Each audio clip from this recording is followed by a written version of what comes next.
చీకటి మళ్ళీ పెరుగుతుంది. ఆ యువతి ఆత్మ మగవాడికై వెతుకుతుంది. పొలాల్లో నడుస్తున్న మగవాడికి ఆమె అడుగులు అనుకోకుండా దగ్గరవుతున్నాయి. ఇంతకీ ఎవరు ఈ ఆడ ఆత్మ? మగవాళ్ళనే ఎందుకు వెంబడిస్తుంది? ఇలాంటి ఎన్నెన్నో ప్రశ్నలకు సమాధానం ఈ కథ. ఇక ఆలస్యం చేయకుండా ఇవాల్టి దయ్యాల మాయాజాలంలోకి వెళ్ళిపోదాం. నా పేరు గంగయ్య. మాది అనంతపురం జిల్లాలోని చిన్న గ్రామం. నేను ఒక చిన్న గ్రామంలో పుట్టినవాడిని. మా కుటుంబంలో మొత్తంగా 6 ఉండేవారు. అమ్మ, నాన్న. ఇక మేము 4 అన్నదమ్ములం. మేమందరం కలిసి ఒక చిన్న ఇంట్లో జీవిస్తూ ఉండేవాళ్ళం. నేను అందరిలోకి చిన్నవాడిని. మా పెద్దన్నయ్య రైతు పనులు చేసేవాడు. ఆయన కష్టపడి తెచ్చిన డబ్బులతో మా కుటుంబం నడుస్తూ ఉండేది. మరొక 2 అన్నలు పాఠశాలకు వెళ్ళి చదువుతూ ఉండేవారు. మా పెద్దన్నయ్య నన్ను కూడా పాఠశాలకు పంపారు. కానీ నాకు చదువు అబ్బలేదు, తలకు ఎక్కలేదు. ఇక నేను నాతో చదువు అవ్వదు అని చెప్పేసి చదువు మానేశాను. ఇక నా ఇష్టానుసారం నేను చదువుకోలేదు. నా అన్నలిద్దరూ స్కూల్లో ఉండగా నేను నేర్పు ఆలోచన లేకుండా ఇంట్లో ఉండేవాడిని. నేను కూడా మా పెద్దన్నయ్యతో పాటు వ్యవసాయంలో భాగం అయ్యాను. మొదటిసారిగా నేనున్న ప్రకృతి, తోటలు, భూమి మీద శ్రమ చేశాను. అప్పటి నుండి నా జీవితం మారిపోయింది. నేను ఒక రైతుగా మారిపోయాను. రోజు పొద్దున్నే మా అమ్మ ఇచ్చిన సద్ది తీసుకొని నేను, మా పెద్దన్నయ్య పొలానికి వెళ్ళేవాళ్ళం. ఇక మిగతా 2 అన్నయ్యలు స్కూల్కి వెళ్ళేవాళ్ళు. మా 2 అన్నయ్యలు స్కూల్లో బాగా చదువుకున్నారు, మంచి ర్యాంకులు తెచ్చుకున్నారు. ఇక పై చదువులు కూడా ఎన్నో చదివారు. ఇలా ఎవరి పనులలో వాళ్ళు నిమగ్నమైపోయి ఉండేవాళ్ళం. ఇక రోజులు గడుస్తున్నాయి. మా 2 అన్నయ్యలు పై చదువులకై మేము సిటీ వెళ్ళాలి, ఇక్కడ మా చదువులకు సదుపాయాలు లేవు అని ఇంట్లో చెప్పారు. ఇక నేను, మా పెద్దన్నయ్య ఇద్దరం కలిసి వాళ్ళను పై చదువులకై పట్నం పంపాము. ఇక ప్రతి నెల మా దగ్గర నుండి వాళ్లకు డబ్బులు పంపేవాళ్ళం. వాళ్ళ చదువుకు కావాల్సిన మొత్తాన్ని పంపుతూ ఉండేవాళ్ళం. అది సంక్రాంతి సమయం. సంక్రాంతి పండుగ వసూలు చేసే సమయం కూడా వచ్చింది. ఆ సమయంలో గ్రామాల్లో ఉత్సవాలు పెద్దగా జరిగే సందర్భం. ఊరిలో ప్రతి కుటుంబం కూడా ఆ సమయాన్ని ఎంతో ఆనందంగా గడుపుతారు. సంక్రాంతి పండుగ మొదలవ్వగానే ఇంటికి అందరూ వస్తారు. ఎంతో సంతోషంగా పండుగను జరుపుకుంటారు. ఇక పట్నానికి వెళ్ళిన నా 2 అన్నయ్యలు కూడా వచ్చే సమయం అది. ప్రతి సంవత్సరం లాగానే ఆ సంవత్సరం కూడా మేము పండించిన గింజలు కోతకు వచ్చాయి. ఇక ఆ కోతకు వచ్చిన గింజల రక్షణ కోసం మేము మా వ్యవసాయ భూమికి వెళ్ళి రాత్రి అక్కడే పడుకునే వాళ్ళం. మా పెద్దన్నయ్య, నేను రోజూ రాత్రి పొలానికి వెళ్ళే వాళ్ళం. పంటలను కాపాడే పనిని చేసేవాళ్ళం. అది మా రోజువారీ దినచర్యే. అయితే ఒక్కరోజు రాత్రి మాత్రం పెద్దన్నయ్య నేను రాలేను అని చెప్పారు. నన్ను మాత్రం పొలానికి వెళ్ళి కాపలాగా పడుకో అని చెప్పారు. ఆయనకు ఆ రోజు వారి స్నేహితులతో పని ఉండింది. వాళ్ళ స్నేహితులు అందరూ కలిసి బయటకు ఎక్కడికో వెళుతున్నారట. మేము వెళ్ళి వచ్చేసరికి ఆలస్యం అవుతుంది. ఇక నేను ఇంట్లోనే పడుకుంటాను. ఇక నువ్వు ఇక్కడ జాగ్రత్తగా పొలానికి కాపలా కాయి అని చెప్పారు. అలా నాకు ఎన్నో జాగ్రత్తలను చెప్పి మా పొలానికి కాపలాగా పంపారు అన్నయ్య. ఇక కొద్ది సమయానికి నేను నీకు భోజనాన్ని తీసుకొని వస్తాను, నీకు భోజనాన్ని అందించి ఇక నేను నా పనిపై వెళ్తాను అని చెప్పారు అన్నయ్య. ఇక ఆలస్యం చేయకుండా బయలుదేరు అని అన్నారు. ఇక అన్నయ్య చెప్పింది అంతా విని అర్థం చేసుకొని నేను కాపలాకి బయలుదేరాను. అలా పొలానికి చేరుకున్నాను. ఆ పైరును చూస్తూ చల్లగాలిలో చెట్టు కింద కూర్చున్నాను. సమయం ఎలా గడిచిపోయిందో తెలియదు. అలా 2 గంటలు గడిచిపోయింది. ఇక అన్నయ్య నా కోసం భోజనం తీసుకుని అక్కడికి రానే వచ్చారు.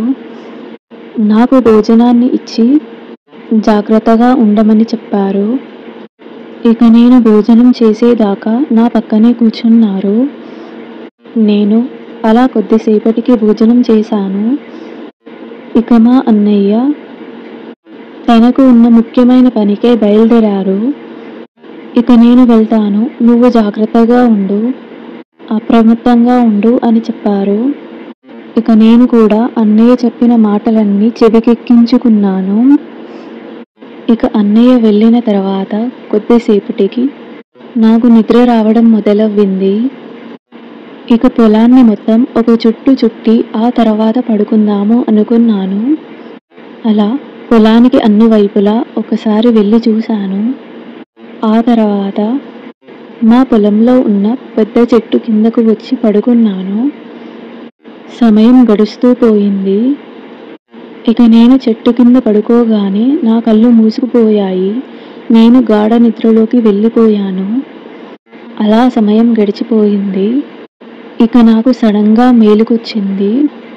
సమయం చూస్తే అర్ధరాత్రి 1 గంట అవుతుంది. ఇక నేను లేచి కూర్చున్నాను. అటూ ఇటూగా చూస్తున్నాను. చల్లని గాలి నన్ను తాకుతుంటే ఒళ్ళు జలకరిస్తుంది. ఇక అప్పుడే నాకు దాహం వేస్తుంది. అలా నా పక్కన నీళ్ళ కోసం వెతికాను. నీళ్ళ బాటిల్ ఖాళీగా ఉంది. ఇక పక్కనే ఉన్న చెరువు దగ్గరకు వెళ్ళి నీళ్లు తెచ్చుకుందాం అని అనుకున్నాను. అలా అనుకొని బయలుదేరాను. చల్లని గాలి, దారి నిర్మానుషంగా ఉంది. మొత్తం చీకటి. దగ్గరలో ఎవరూ కనిపించడం లేదు. ఇక నేను ఆ చెరువు దగ్గరికి చేరుకున్నాను.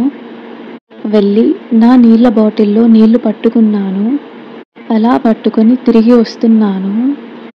ఇక హఠాత్తుగా నన్ను ఎవరో పిలిచినట్టుగా అనిపించింది. అది ఒక స్త్రీ గొంతు. చుట్టూ అంతా అంధకారమే.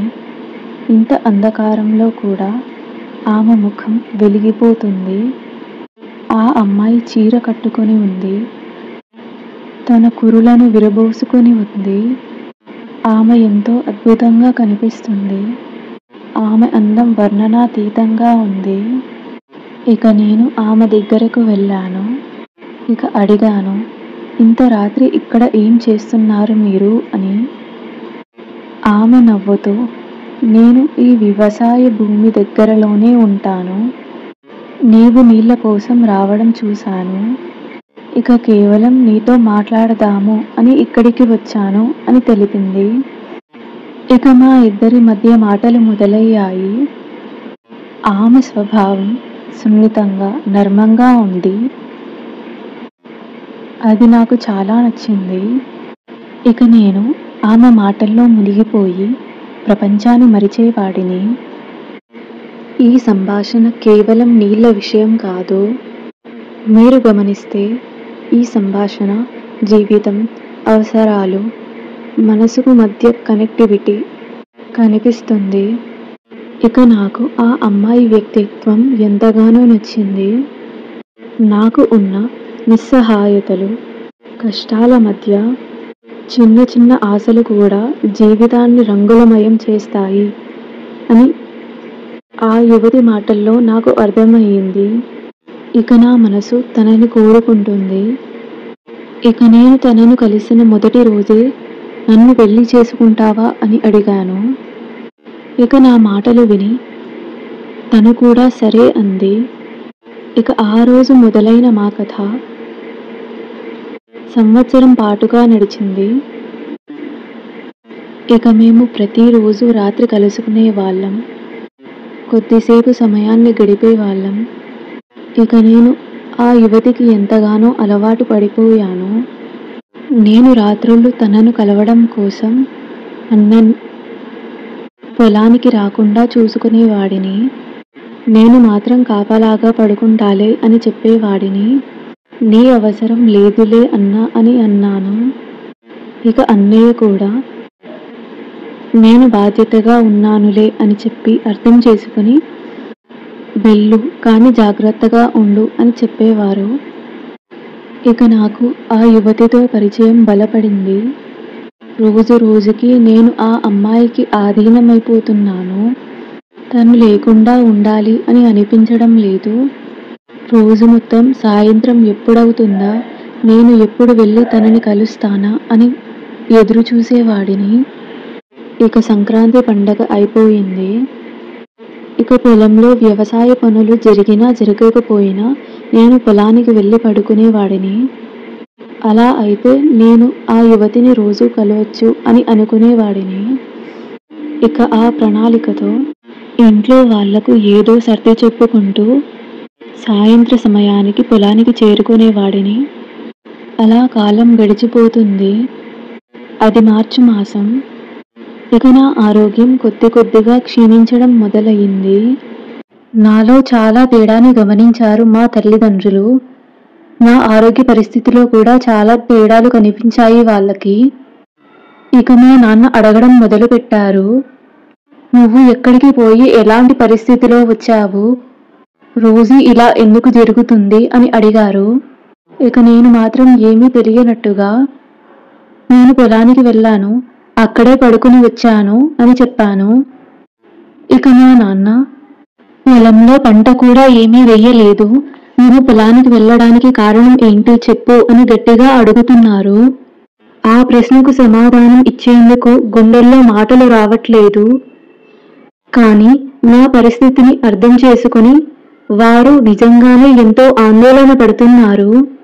నాలో వచ్చిన ఈ తేడాలను గమనించిన వారు నాకు ఏదో సమస్య ఉంది, అది బాగా వెంటాడుతుంది అని అర్థం చేసుకున్నారు. ఇక రోజులాకి ఆ రోజు రాత్రి కూడా వ్యవసాయ స్థలానికి వెళ్ళాను. ఆ అమ్మాయిని కలిశాను. ఆ అమ్మాయితో మాట్లాడడం మొదలుపెట్టాను. మేము చాలా సమయం మాట్లాడుకున్నాము. ఇక నాకు తెలియకుండా మా అన్నయ్య నన్ను ఆ రోజు వెంబడించాడు. నాతో పాటు వ్యవసాయ స్థలానికి చేరుకున్నాడు. నేను ఏమి చేస్తున్నానా అని అన్నీ గమనిస్తున్నాడు. ఇక ఆ రోజు రాత్రి ఆయనకు ఎన్నో విషయాలు తెలిసాయి. ఇక నేను ఆ అమ్మాయితో మాట్లాడుతూ నా చొక్కా తీసేసే దృశ్యాన్ని చూశాడు. ఆ పరిస్థితి పట్ల ఒక కలవరంలో ఉండిపోయాడు. అతనికిది ఒక మానవేతర శక్తి, ఒక దయ్యం ఉన్నట్లుగా అనిపించింది. ఇక ఆ అనుభవంతో మళ్ళీ ఇంటికి వెళ్ళాడు. అమ్మా నాన్నలకు జరిగిన విషయాన్ని పూర్తిగా వివరించాడు. ఇక నేను రోజులాగానే పొద్దున్నే ఇంటికి చేరుకున్నాను. ఇక మా నాన్న సాధారణంగా అడిగారు, ఎక్కడికి గాయబ్ అయిపోయావు అని. ఇక నేను సరదాగా సమాధానం చెప్పాను. ఎక్కడికో కాదు, మన వ్యవసాయ భూమికే అని అన్నాను. ఇక మా నాన్నగారికి జరిగిన విషయం, ఇంకా జరగబోతున్నది పూర్తిగా అర్థమయ్యింది. ఏమి చేయాలో కూడా పూర్తిగా అర్థమయ్యింది. ఇక ఆ తర్వాత మా నాన్న నన్ను ఆలయానికి తీసుకుని వెళ్ళారు. అక్కడి పూజారి నన్ను చూసి చాలా విచిత్రంగా మాట్లాడడం మొదలుపెట్టారు. ఆయన అన్నారు, ఆమె నిన్ను వదలదు, నువ్వు తనని వదిలించుకోలేవు అని అన్నారు. ఆ మాటలు వినగానే మా నాన్న చాలా భయపడిపోయారు. ఇక పూజారిని చూసి, పూజారి గారు, మీరు అన్నీ తెలుసుకున్నారు, దయచేసి నా సమస్యకు పరిష్కారం చెప్పండి అని ప్రాధేయపడ్డారు. ఇక పూజారి గారు మాకు ఒక మెరుగైన మార్గాన్ని చూపించాలి అనుకున్నారు.